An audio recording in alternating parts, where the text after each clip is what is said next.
Yo,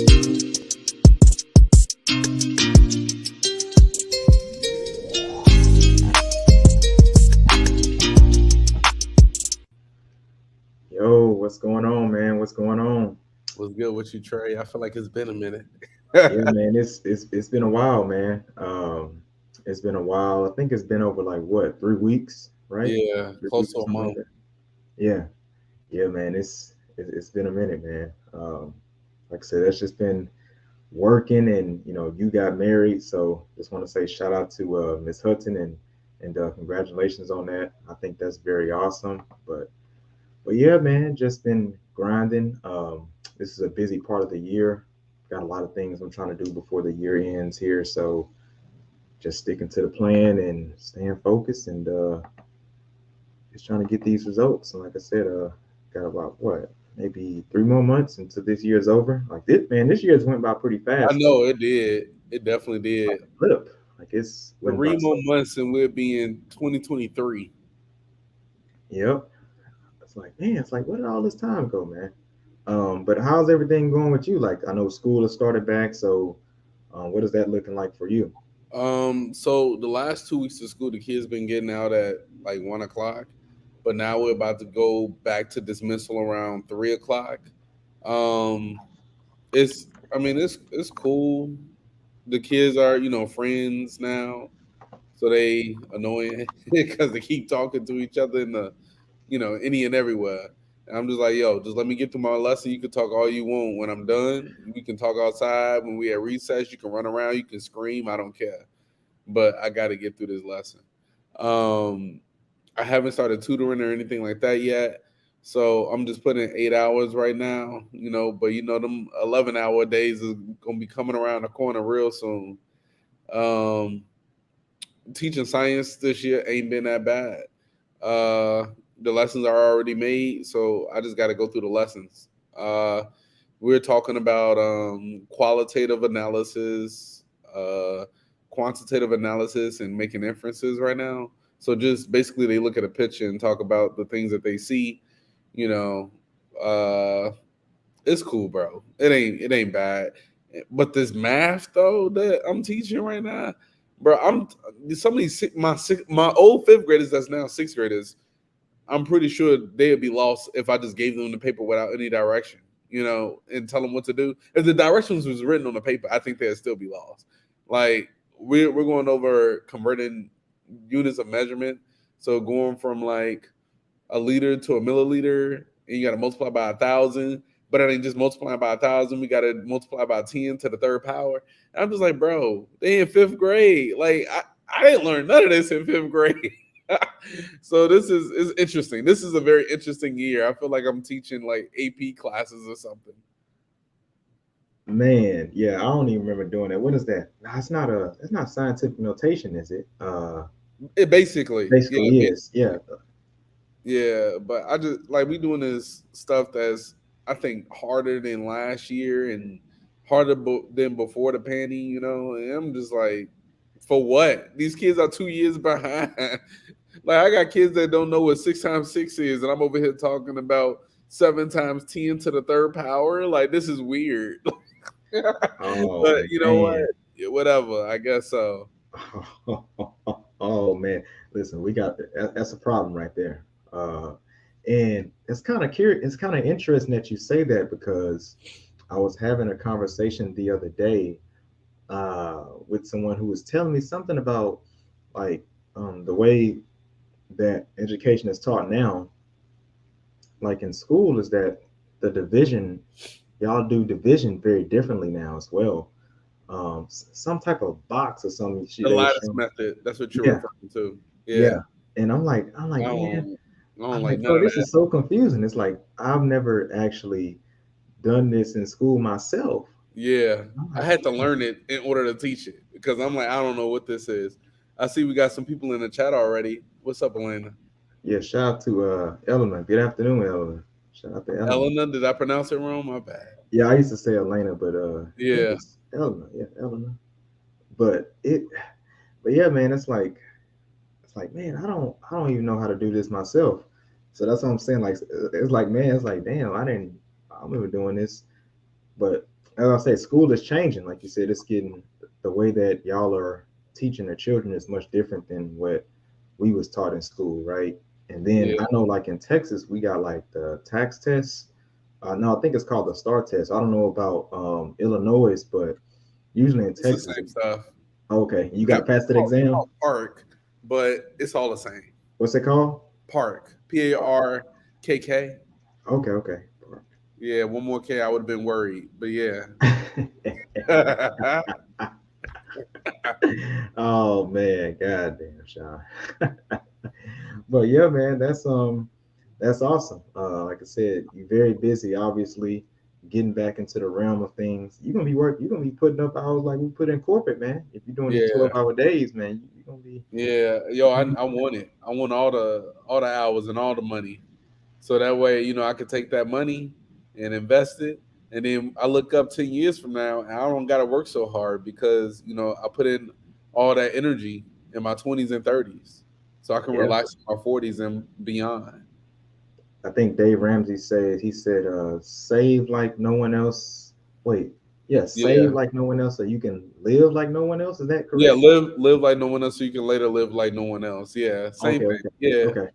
And then I think the IRA contributions was just up to 6,500 for single individuals, and then 13,000 for Oh, I ain't even know married about couples. that one. Yeah, yeah, I, they I'm, I'm gonna increased the throw in my contribution. extra 500 by the end of the year. Don't worry.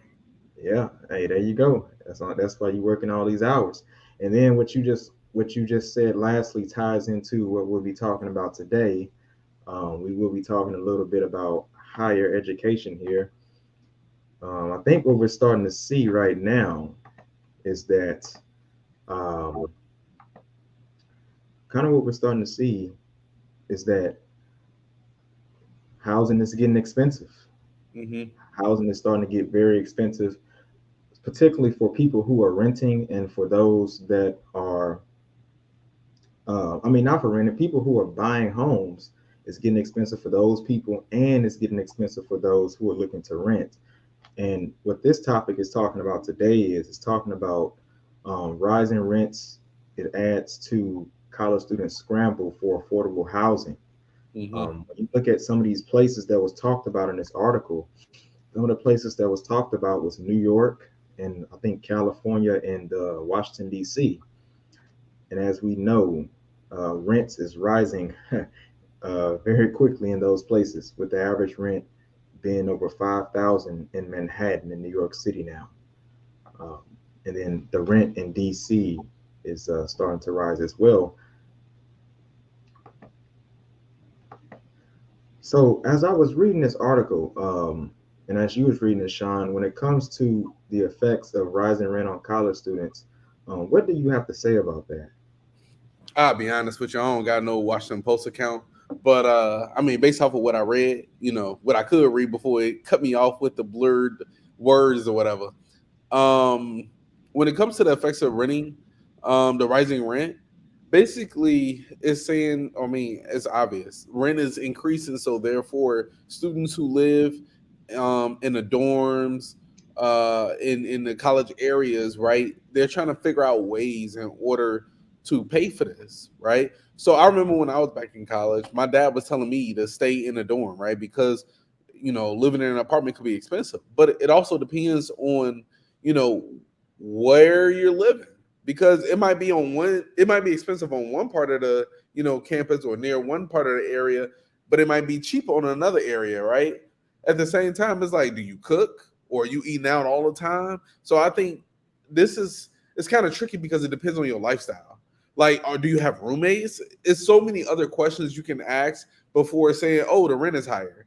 Yes, the rent is higher, but what's some ways that you can still, rent in an apartment and still be a college student, right?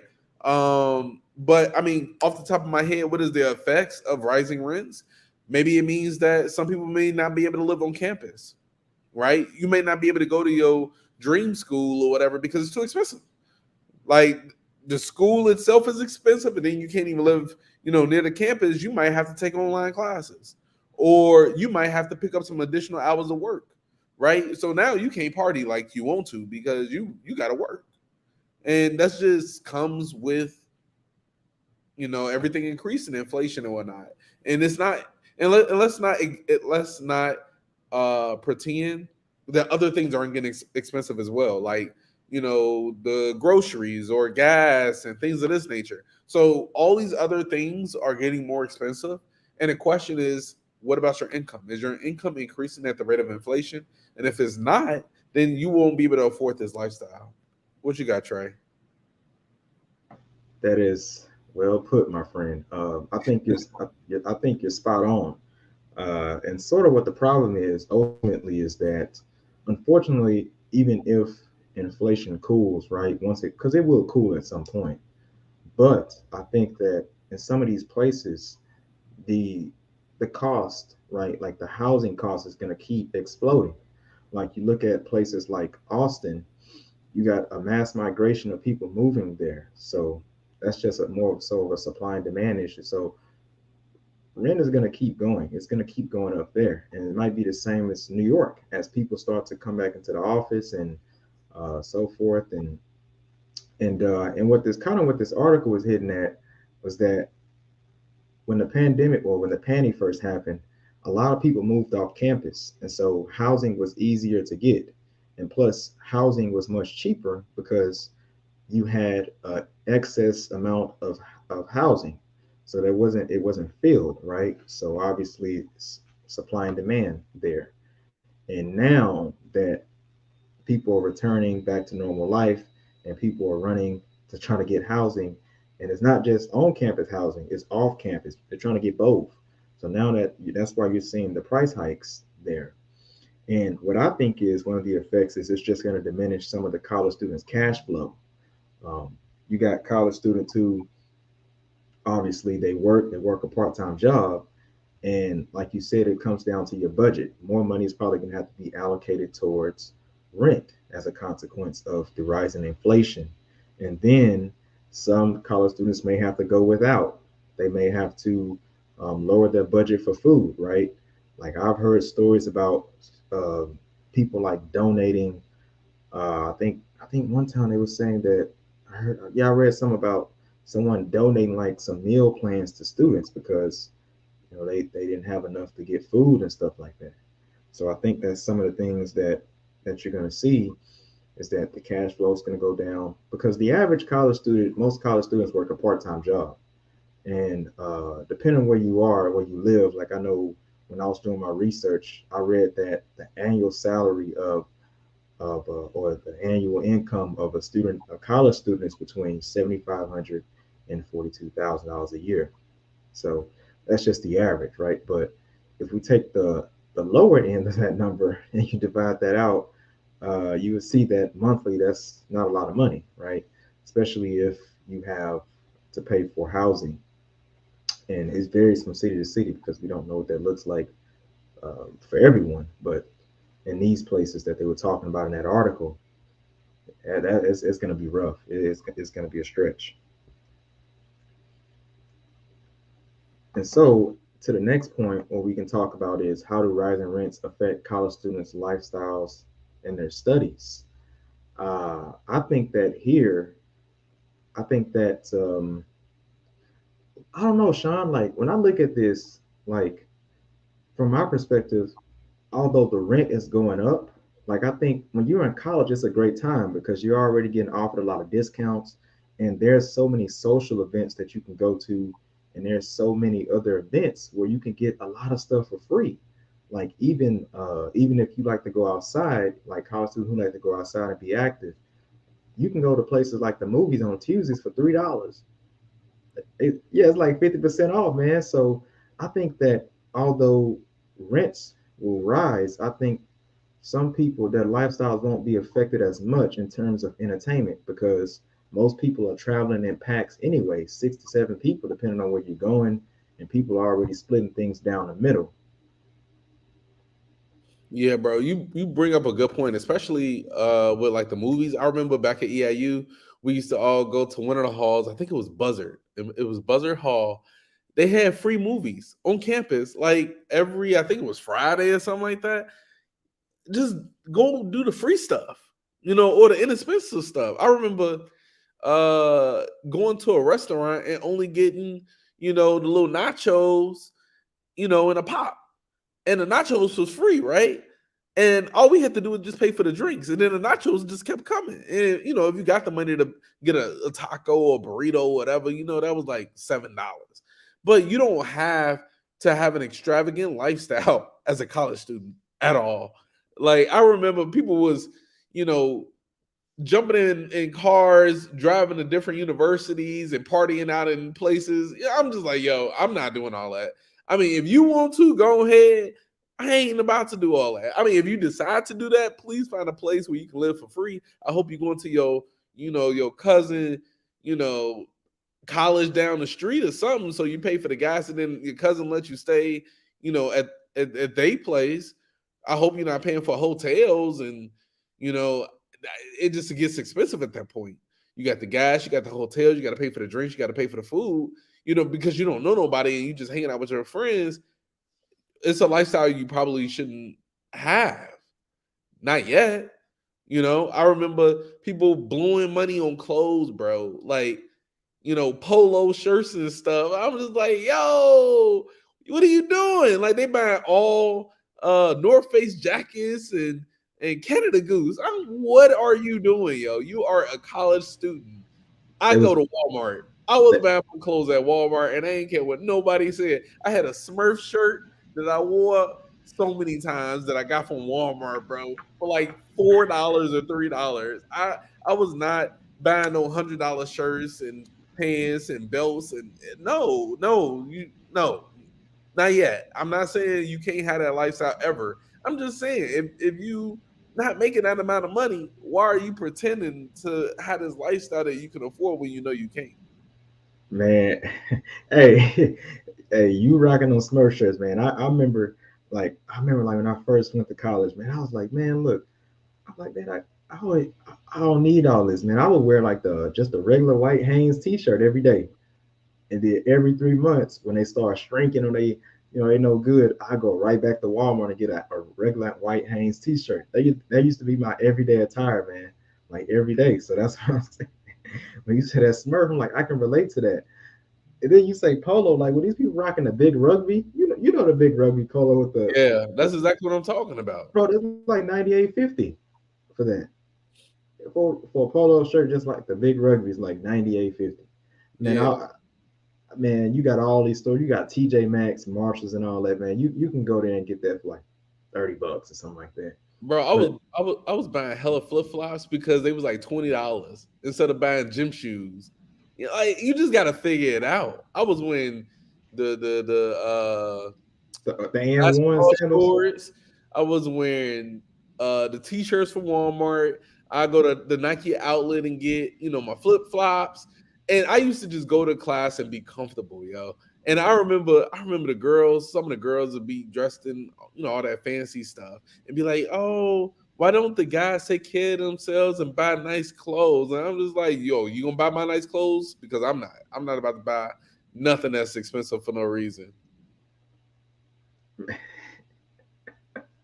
I thought you was gonna say for the sandals, like you was wearing like them and1 sandals, because like they at Walmart they used to sell the Shaq gym shorts and all that too, Mm-hmm. and them Shaqs and and1 gym shorts, man, they were pretty clutch for $6.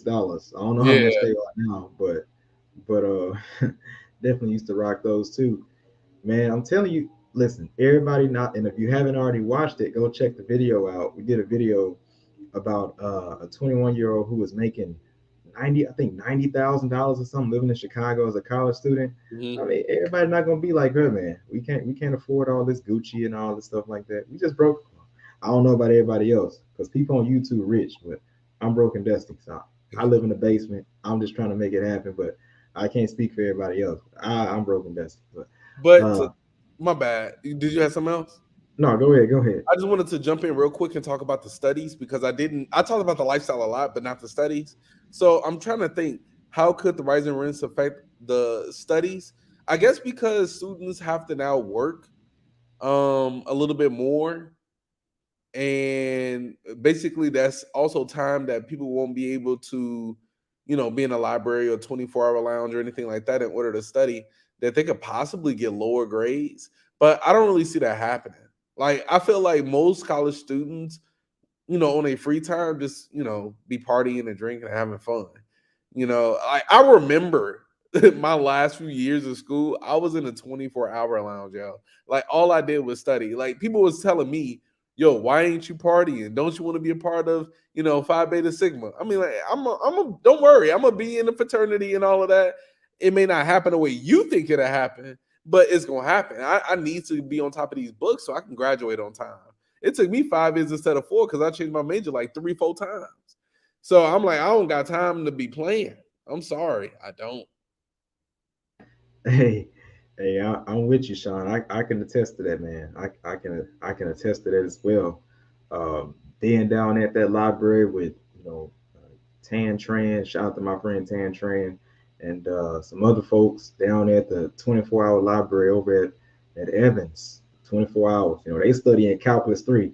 I don't know what they're talking about, but I was there, working on my stuff as well. And it's kind of interesting because ultimately you kind of think that you're actually missing out on something. But once again, everybody has a different path, right? And some of these people can BS and they, this whole notion C's get degrees, right? They do, but if you're looking to go to some type of professional program, that's when you're gonna mess yourself up because those professional programs are very competitive. And you got people coming in there that are straight shooters and are getting like 3.9 GPA, 3.7 GPA, and you look back and say, man, oh man, I should never been down at that bar with Larry over there at Dixie Chickens dancing on Friday at the country hall. I should have been over here at the library. That's where it come back to bite you in the you know what. So, but to answer this, rising rents with studies, I think that for those who have to go out and work more hours, it can become a problem, right? Because that's ultimately something like, for example, I can use myself as an example, right? Like myself, like in school, working 50 to 60 hours, right? So it's very pivotal. Like time is money. Like time is money. Working 50, 60 hours, and you have to literally plan everything. You got a couple of days, give myself a couple of days to get things done.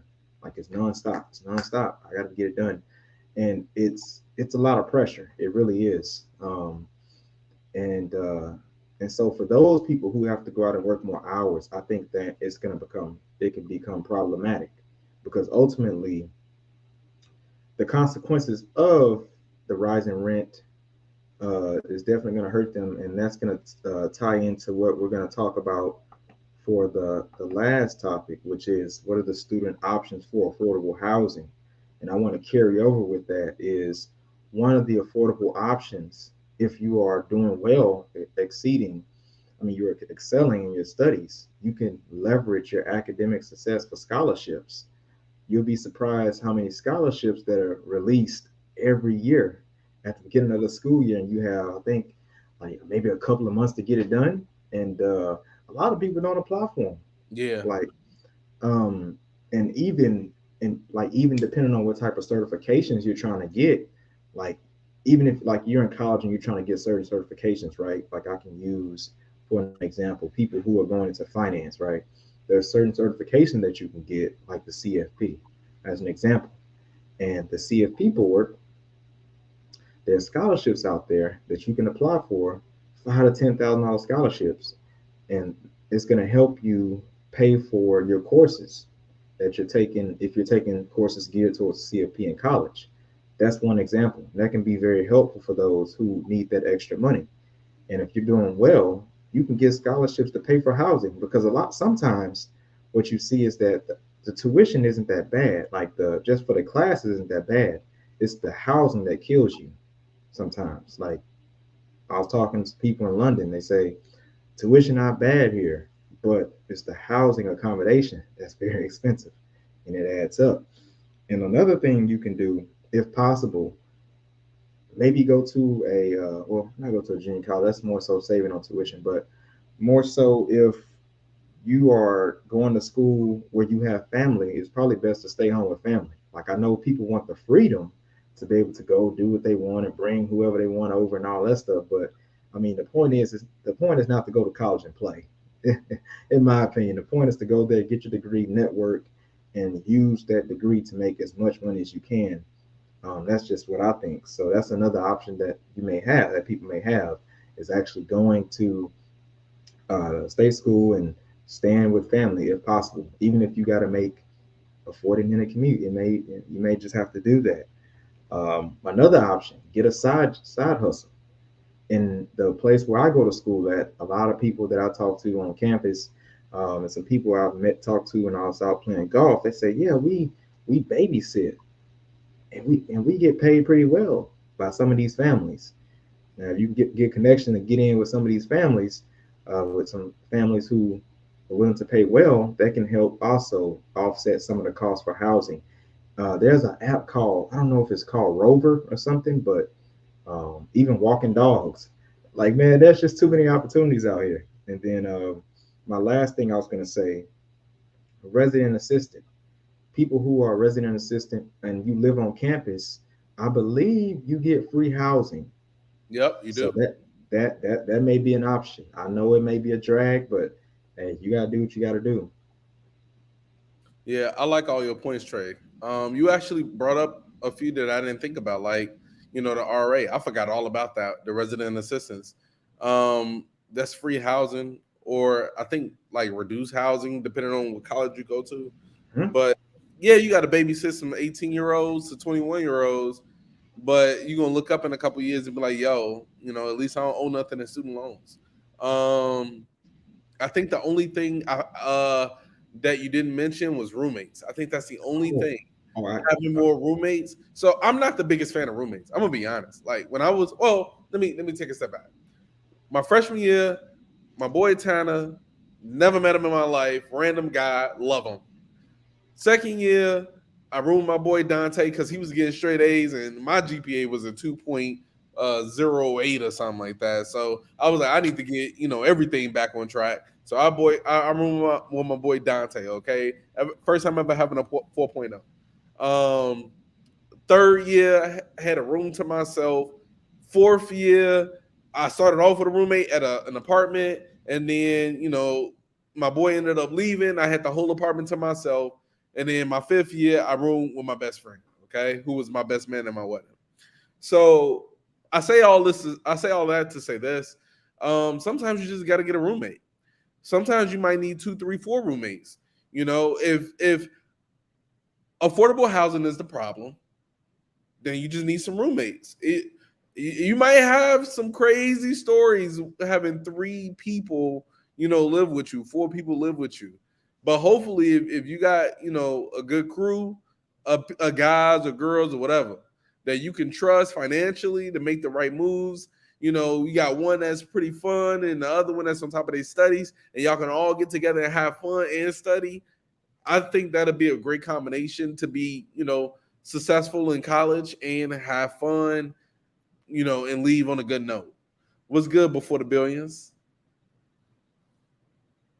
Yeah, shout out to my guy BDB. And make sure y'all go check out his channel as well. Shout out to my guy BDB. That's my guy. Appreciate you for tuning in, bro. But yeah, I don't have much to add because you already spoke on all the other points, Trey. I guess I can elaborate on the uh, scholarships part. Like, it's so many people who do not apply for scholarships, and there's so many scholarships out here. Man, it's thousands of dollars out here, and some people getting millions of scholarships. Like, it's crazy, and nobody ever goes for it. Last school year, I actually was doing like a little thing with my kids where they write a scholarship paper or whatever, and I made it optional, just like it is in real life. You don't have to do a scholarship, and like half the class did it, and it was cool reading why, like what they want to be, why they want to be, who was their role model, and all this other stuff. I gave them some Bloom Bucks or whatever, which is like the currency at my school, and they can buy like chips or whatever. But I was like, I really hope that you all take away from this that just like in this classroom, half the people didn't even try. Half of the people didn't even want to write a paper about what they wanted to be, and why they wanted to be it. So therefore, you cut out half of the competition, and now you have the opportunity, to get some real money in the future, from these scholarships. And then with that money, that's when I teach them, like, you can get a refund check. right? So when all your school is paid off, you can do whatever you want with the money. Hopefully you pay off, debt. Hopefully you save the money. But I'm just saying, like, to get them invested, you can do whatever you want. Yeah, man. You hit it right on the head, and then I can add to that. Scholarships are huge because, like, even when I was in high school, I think what 3 to 4 years ago, I think yeah, I applied to a scholarship. Man, it was I think it was a Ford scholarship or something. It was like $5,000, right? And so it was very competitive though. Like it wasn't one where nobody applied and it was just, hey, you want a scholarship because nobody applied, right? So I ended up getting it, but I got that, and then I went to community college. Like I did my first 2 years at community college, and then you'd be surprised how much grant money they give you. I'm like, okay, I start pocketing all this money, like thousands of dollars. Then I'm like, okay, well, I need to get rid of it. So then I started looking into what are my options in terms of investing, and then, like I said, I stayed there for 2 years. You just kept getting the refund checks, like big Mm-hmm. refund checks, because it's so cheap, right? And then not only was I able to invest, I had a big enough shovel to once I got to university, I said, okay, I would never have to take out a loan because I have enough to pay for university. And some people can do the same thing, right? Like I said, they can be in high school getting scholarships and go to community college and where it's cheap, and then you can transfer to university and do the same thing. So it's definitely possible to get out of there with no debt. You just have to get creative, and it's even possible to afford housing like that. And another thing you can do is subletting. Have you ever heard of subletting, Sean? Yeah. I've never done it, but yeah. Yeah, subletting, because you may have some students who say, "Hey, I actually want to go to school year round, right?" And usually costs tend to might be a little bit cheaper during the off season, right? Like when students are out of the town or the university is not fully in session, right? Like during like the summers, or even doing, I think, like doing the sometimes there's like mini mesters, I believe, mini mesters, and some people may stay in the dorms for 3 to 4 weeks to do the mini mesters, and housing is cheaper during that time as well. So that's another option. What's good, CJ investing? Shout out to my guy CJ. CJ, I haven't forgot about you, bro. I've been very busy. I'm definitely gonna reach back out to you. I haven't forgot about you. Appreciate you for tuning in. And another thing, make sure y'all go check out my guy CJ Invested channel. He has a channel on YouTube as well, where he dives in and talks about investing and dividend stocks and what's going on in the market. So make sure y'all go tune into his channel and subscribe. It says, see, Miss Zora. Shout out to Miss Zora. Thank you for tuning in. She says you can also use long-term Airbnb as an option. I was actually thinking about that when I was reading this article, Zora, but I'm not sure how cheap a Airbnb would be compared to a traditional lease, though. Um, if anything, I think it probably would be higher. I would assume that it would be a little higher too, but I guess I don't know. You can negotiate on some prices sometimes on Airbnb. I mean, So how you about would. this? How about this? Could we argue that, let's say you want to live in a nicer area, but you can look into Airbnb and maybe it's a little cheaper if you negotiate? I know, I know. I was thinking the same thing. Airbnb is normally more expensive, but maybe. I wouldn't say no right away. I mean, let me see. I don't know about that, Sean. It says you can because they have guaranteed rental versus. Oh, maybe she's referring to your subletting. Oh, okay. Yeah, because I was gonna say I don't know about that with Airbnb. I mean, I've never really negotiated with the for Airbnb.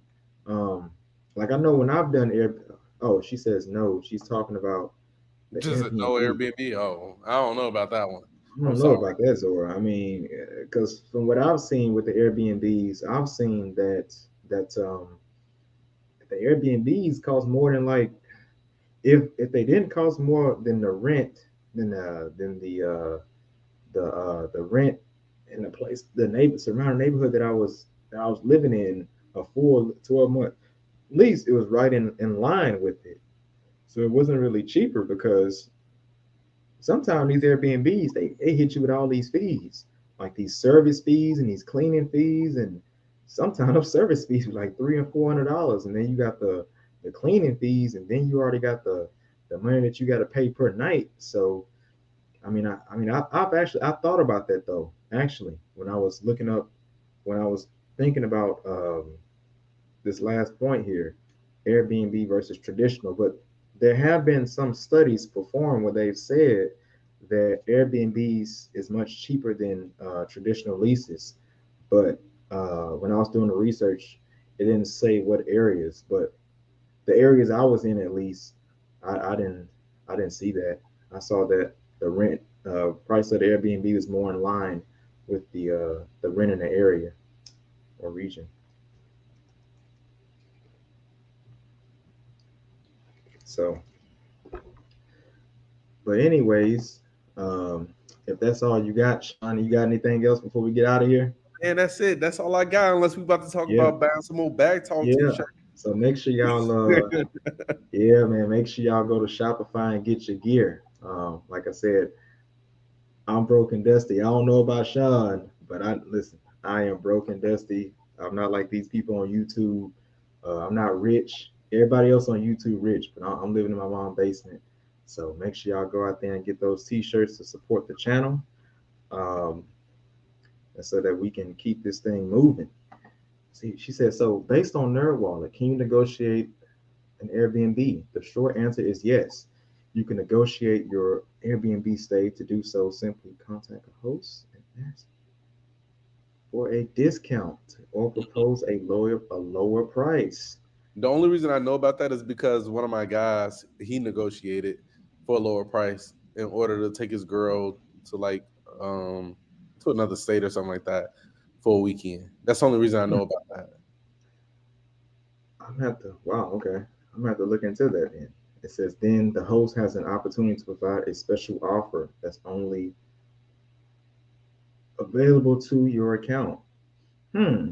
I'm going to actually have to look into that, Zora, because like I said, when I was with my experience with Airbnb, the cost has been more so in line with with the rent, because I've stayed in areas, I've booked Airbnbs where I've been in those areas for like 3 to 4 months.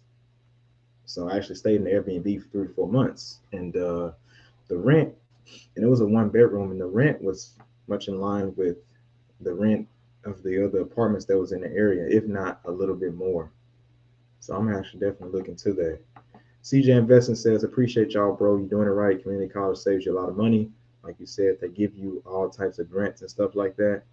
Yeah. And another thing that people don't realize, like maybe it's just me, but when you go to community college and when I went, at least I didn't start from scratch. Like I had already took like 10 college classes or something like that in high school. So I came in with credits, but that allowed me to kind of work full time, start working full time, and then be able to deploy capital um, to my accounts and be able to use that money as I transfer it to university.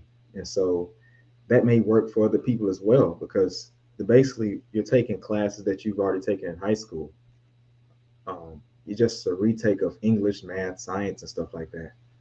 So you can probably work more hours during that time and still do well, and that can help you once you transition to university in terms of paying for college. Salute to my guy Zoe, the insurance junkie. Make sure you guys go and tune into his channel as well. He's doing some study sessions right now on the CRC and a couple of other designations. So make sure you guys go tune in and get the information.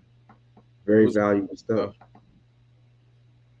Oh, what was you about to say, Shawn? Oh, I just said what's good, Alonzo. That's He it. said it's been a long time. Yes, sir. We appreciate you for tuning in. You've been busy, Zoe. You've been busy. I've been seeing you do your thing out here. You've been a busy guy. You're a busy guy. But with that being said, if there's anything you if you don't have anything else to say, Shawn, I'm gonna end the show like I said, thank you guys for tuning in. We try to switch it up. Today we talked about higher education. It's very different. I think this was our first time talking about higher education. Uh, I don't think we talked about that here on I Bag don't Talk. think I don't remember off the top of my head. Maybe once for like a little bit. I don't think so. Yeah, so like I said, we're definitely trying to switch up the content. Oh, and I had one more thing. Um, and one more thing I wanted to say. When I read this article, it kind of makes me think about. Um, it kind of makes me think about one of the trending uh, topics. Yeah, topics that um, that's been trending as of late, which is the cost of raising children is going up, right? Because the Brookings Institute is saying that the cost has shifted from 250,000 to 300,000, and that's even before the child turns 18, right?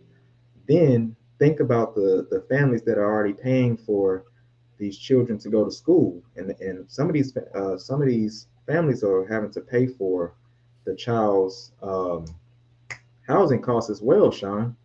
So that's another thing too. So that only adds to that number.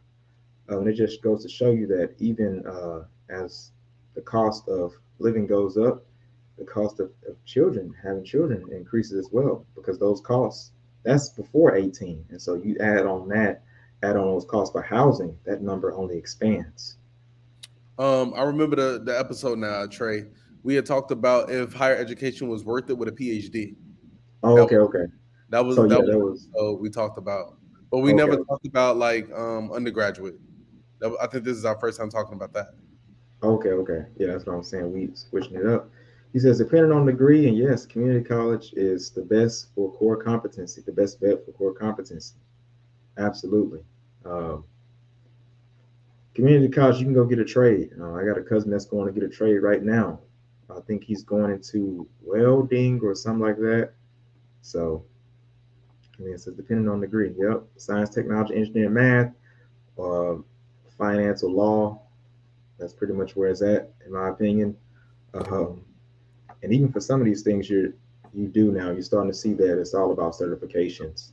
That's based on what I've learned from talking to friends who are in tech. It's all about the certs and the networking. So, but yeah, with that being said, thank you guys for tuning in. We appreciate all the support. Make sure you like, share, subscribe, and turn on the notification bell so y'all can watch our content. We post videos. And like I said, we're looking to switch it up. Like I said, we're fastly approaching the end of 2022. So I hope everybody's taking care of business and getting things done on that end. Like I said, we're gonna keep grinding it out on the podcast, and we will see you guys next time. I'm Trey, I'm Sean. and this is Bag Talk 101. Thank you guys for tuning in.